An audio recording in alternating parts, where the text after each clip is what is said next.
que explicarlo bien y me voy a tomar unos segunditos de este tiempo, porque algunos dicen que era solo para Ismael. Déjenme que deje conectado aquí. Entonces,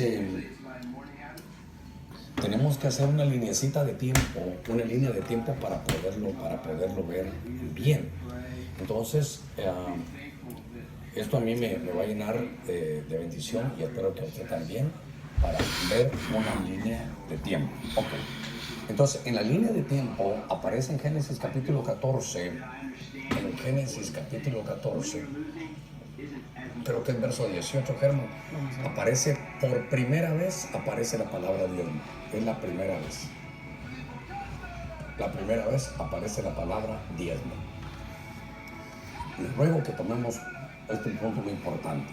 Entonces aparece por primera vez la palabra diezmo. Y los que están aquí son un sacerdote de Melquisedec, es el que aparece aquí. Aparece Melquisedec, se le aparece Melquisedec. 14:20. Ok. Y entonces aparece aquí Abraham. Entonces cuando vemos este pasaje de la Escritura, nos damos cuenta que Abraham viene de una batalla, viene de recoger un botín, obviamente, que tuvo una victoria. Y cuando él está, de pronto, delante de él aparece este sacerdote, el orden de Melquisedec. Y note que el sacerdote, el orden de Melquisedec, lo que hace es que le da pan, le da vino. Miren los elementos, pan y vino. Y aparte lo bendice. Cuando Abraham recibe del sacerdocio de Melquisedec pan, vino y bendición, sin que nadie le diga nada, Abraham diezma. Entonces, en ese sacerdocio de Melquisedec no se mira que hubiera maldición, ahí lo que hay es bendición. Y entonces eso obviamente marcó, no que haya marcado la riqueza de Abraham, porque Abraham ya era rico, pero yo puedo decir algo, era rico porque él sabía el principio universal de riqueza. Ahora, voy a cambiar de esto. ¿Por qué? Porque entonces, después de Abraham, usted se va a dar cuenta que pasa algún tiempo. ¿Por qué? Porque Abraham tuvo a Isaac, Isaac tuvo a Jacob, Jacob tuvo a los 12 patriarcas. Entonces, solo quiero que tome, noten algo, que entonces, solo Abraham, ¿a qué edad tuvo Abraham digamos, a su hijo Isaac? A los 100 años. Isaac, ¿a qué edad tuvo a Jacob? A los 60 años. Isaac se casa a los 40 y tiene hijos hasta los 60 años. Imagínense cuánto tiempo pasa, cómo va el tiempo. Jacob tiene a sus 12 hijos, a sus 12 patriarcas. Guarde esto. Y entonces se van a Egipto, donde usted recordará que estaba José. Entonces ellos venden ahí, ¿verdad? Y entonces José está ahora en Egipto. José está ahora en Egipto. Note que después de que José está en Egipto, entonces ellos reciben su bendición, llegan ahí. José, usted se recordará que les abre todo, tienen ahí su propia ciudad y se desarrollan. Pero entonces se muere José, pasa el tiempo y dice que estuvieron 430 años. Entonces por eso es importante que pongamos que ahora hubo 430 años. Después de sus 430 años aparece Moisés. Mire qué cosa. Y cuando levantan a Moisés, después de 400, mire 400, 100, miren los años que van. Entonces cuando aparece Moisés y salen se abre el Mar Rojo y salen de ahí, van al monte Sinaí.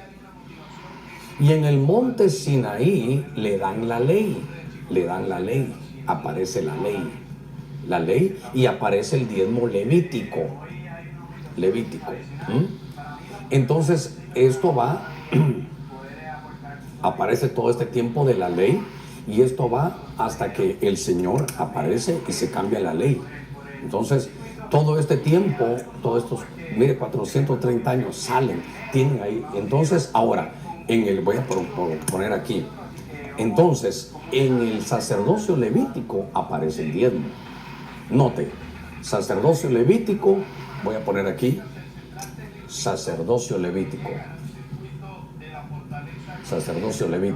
Y entonces en el sacerdocio levítico sí hay diezmo, pero es un diezmo casi que coercitivo, casi que judicial. Aparece en Malaquías 3, donde le dice, mira, hay la bendición es que te van a abrir las ventanas de los cielos, pero si no, dice, no le estés robando a Dios. Ahí dice tremendo, maldito sois, hasta hay maldición.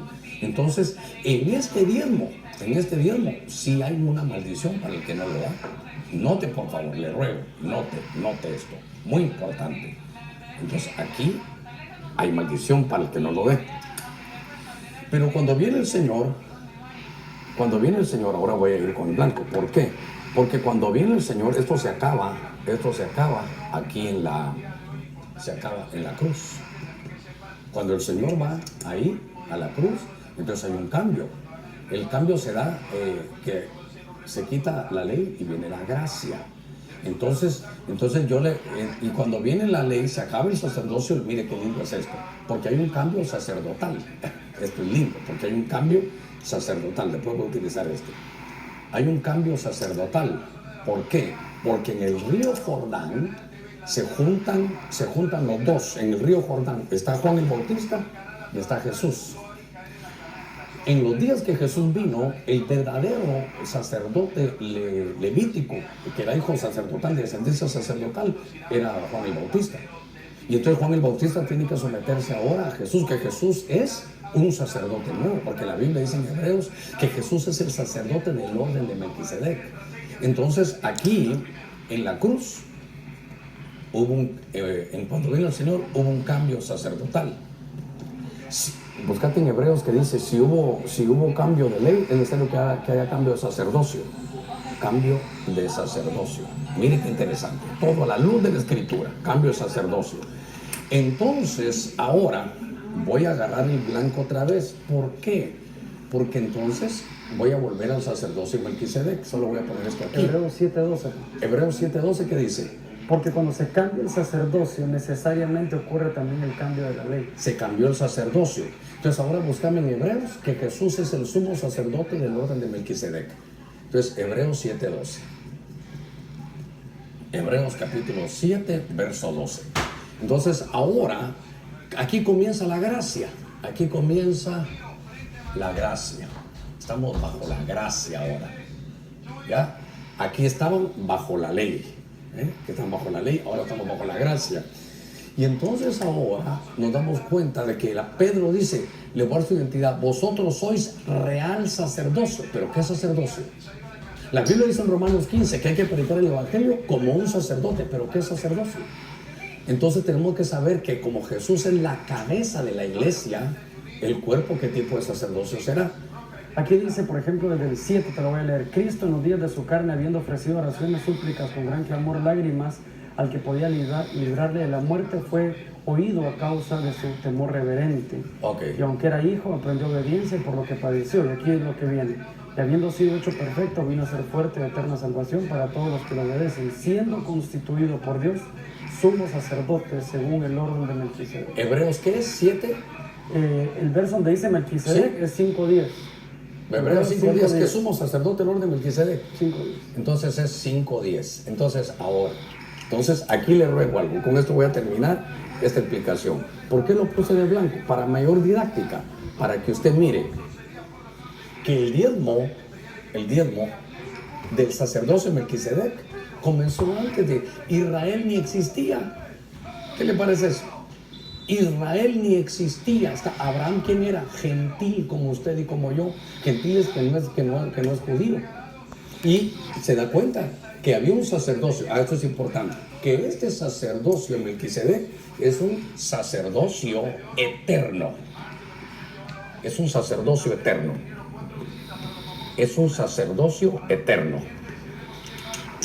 Y el sacerdocio levítico obviamente fue temporal, solo lo que duraba la ley.